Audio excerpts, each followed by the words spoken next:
Hey guys.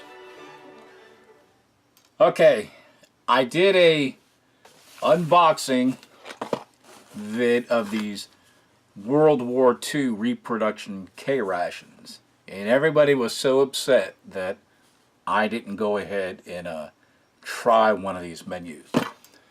So what I'm going to do, I'm actually going to try this dinner ration, because back then dinner was lunch, supper was dinner, and breakfast is always breakfast. So let's check this thing out.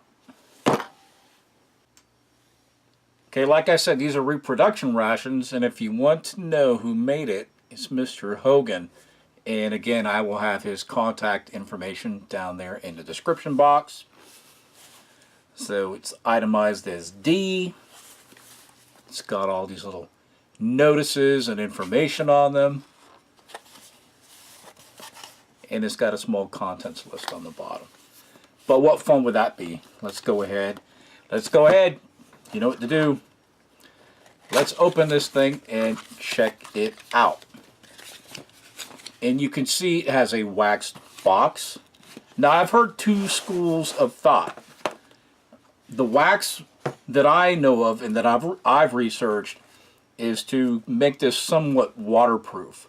I had a gentleman or a subscriber or watcher, viewer, whatever, said that he saw somewhere, or he believed that it might be to reduce like a chemical attack from penetrating the food on the inside of the ration. Like I said, I haven't been able to find anything to validate that. So if you do have something that validates that, please post it to this video. That would be great. So that way we'll know definitively what or why these boxes are waxed. So again, you can tell it's waxed. And the first thing is the little accessory packet, which we'll take a look at that shortly.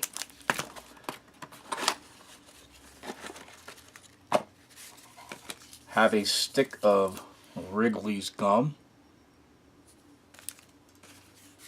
some latrine paper. Okay, and these are the pack of matches. What am I talking about? The pack of smokes. And there are 4 cigarettes in here, if I can open this thing. And again, because they are supposed to be 1940s vintage, they are filterless. But these look like they are actually Pall Malls that have had the filter chopped off. But it's all good. It's a reproduction ration, so that's kind of what you expect.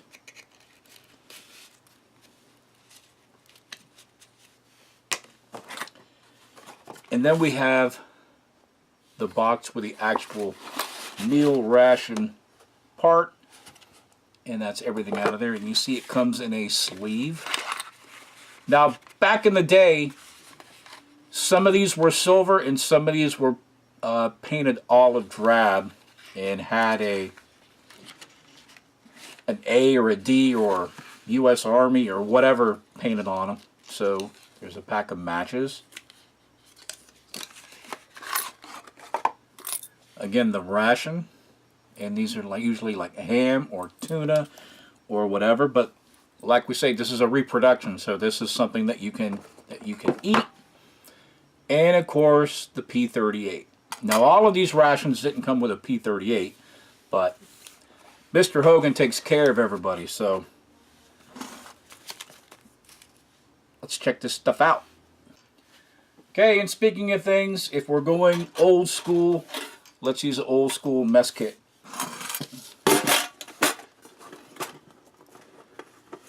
If we can open the thing, there we go. And I've got USGI utensils. And you just slide this right on like that. And we've got our tray.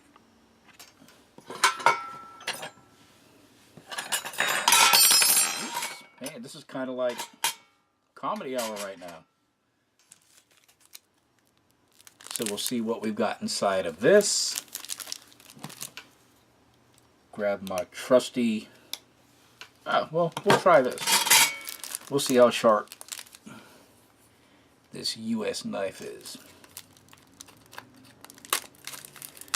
It's got a nice little edge on it. So we've got some caramels.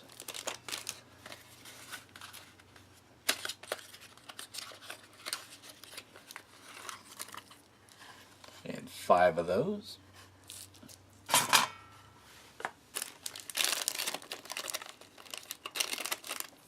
A little spoon for the ration, in case if you don't have a mess kit.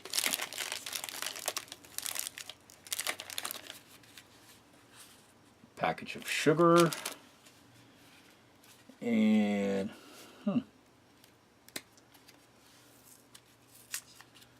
trying to see if there was another way to open that.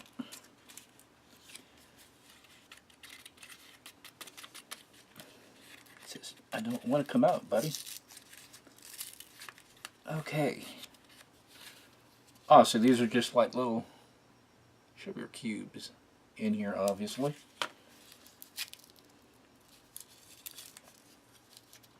Domino processed tablets. Wow, I wonder if these are repackaged. So, okay, just a standard, well, not really a standard sugar cube, it's a sugar rectangle.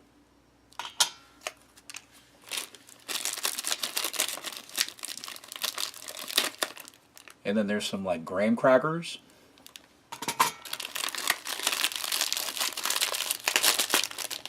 And then there's like savory crackers. Crackers like with salt on them, kind of like club crackers. And then we have some bouillon powder. And let's see if we can find a way to open this up. There's not like any envelope or anything. I guess this is just glued together or taped together somehow.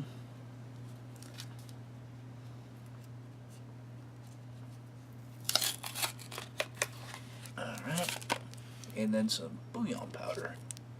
I guess this is supposed to act as your drink.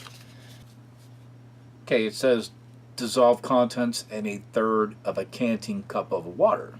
So, okay, hot or cold water. I don't have any hot water, so I guess we're going to use cold water for this. And just so I don't get any grief about using another can opener, I will use this P38 if it will open up.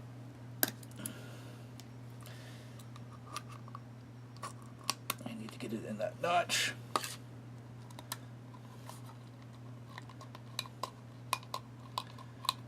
And it does take a little bit of a technique to do this, but once you get it down, it's really not that bad. Now from my uncle, he was an artillery crewman during World War II as well, which that's kind of what made me choose the artillery route. I recall that some of the vets were saying that out in the field that they wouldn't dump the water out of these. They would actually drink the water in here because at times water was very precious. So I'll finish opening this thing up and show you what we got inside.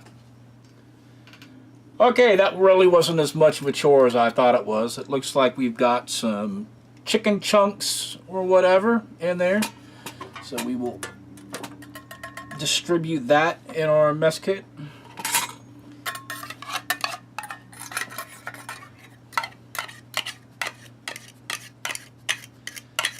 So there we go. Looks yummy, doesn't it? Another thing I thought was kind of interesting is a lot of guys would keep these tops and kind of make like cow traps out of them. They would put slits in here and point them up and down and lay them in front of their position, so that way if somebody was trying to sneak up on them, they had a chance of hitting one of them sharps and cutting themselves and maybe letting out a scream, warning the people in the observation post or wherever they were at. So thought that, there's my phone, of course. Let's take a look at some of these crackers. Again, this knife actually has a pretty decent edge to it. I'm quite sure that's probably not intentional, because everything that I ever used when I was in the military was incredibly dull, unless if you made it sharp. Oops. Okay, and these are the dessert biscuits. Let's try to open these things up. And these are simply just regular graham crackers. And they are getting everywhere as well. Okay, let's try the chicken chunk. And you'll notice there's no salt, there's no anything else, but just like it came out of the grocery store. And it is chicken with our savory cracker.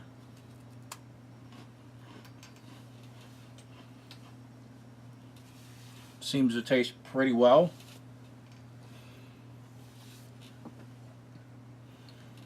Okay, I don't have my canteen cup with me today, so I will pour some water into my coffee cup. And like it says on the envelope, hot or cold water. I might need a little more water than that. Okay. And let's put some of this bouillon in here.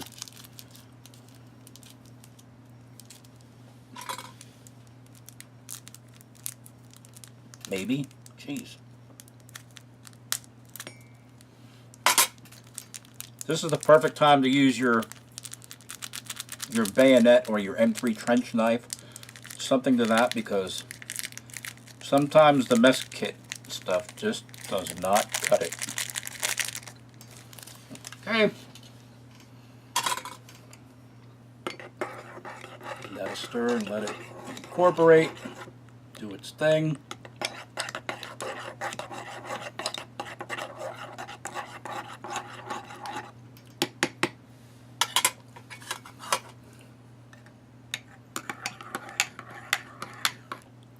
Probably would have been better if I had, yeah, this would be good in here. If I'd have put the powder in first, but what are you going to do? That has such an incredibly high sodium content in it, but it would definitely add to the flavor of this. We can get some out of here with some of the bouillon in it. And we'll stick a cracker on there as well.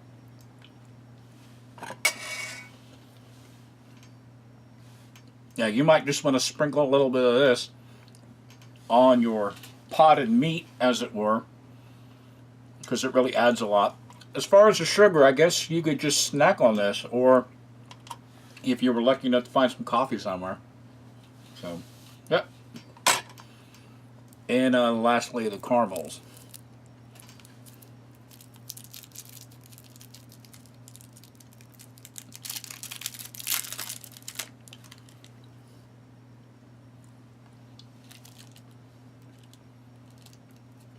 And what can you say about that? It tastes like good, yummy, fresh caramel.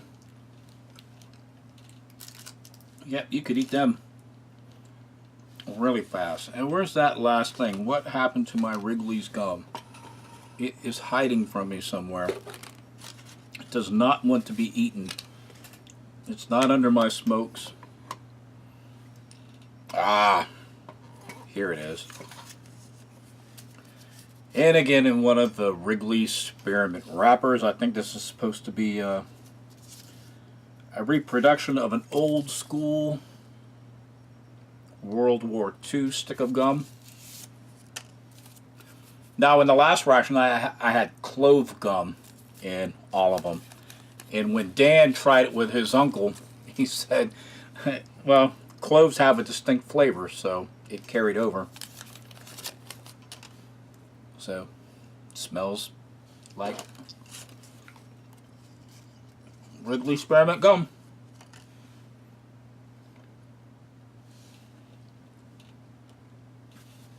Okay, everybody, this was a review of a Reproduction World War II late model K ration. And, of course, dinner is lunch. So, I hope you all enjoyed this, and see you all next time. Bye.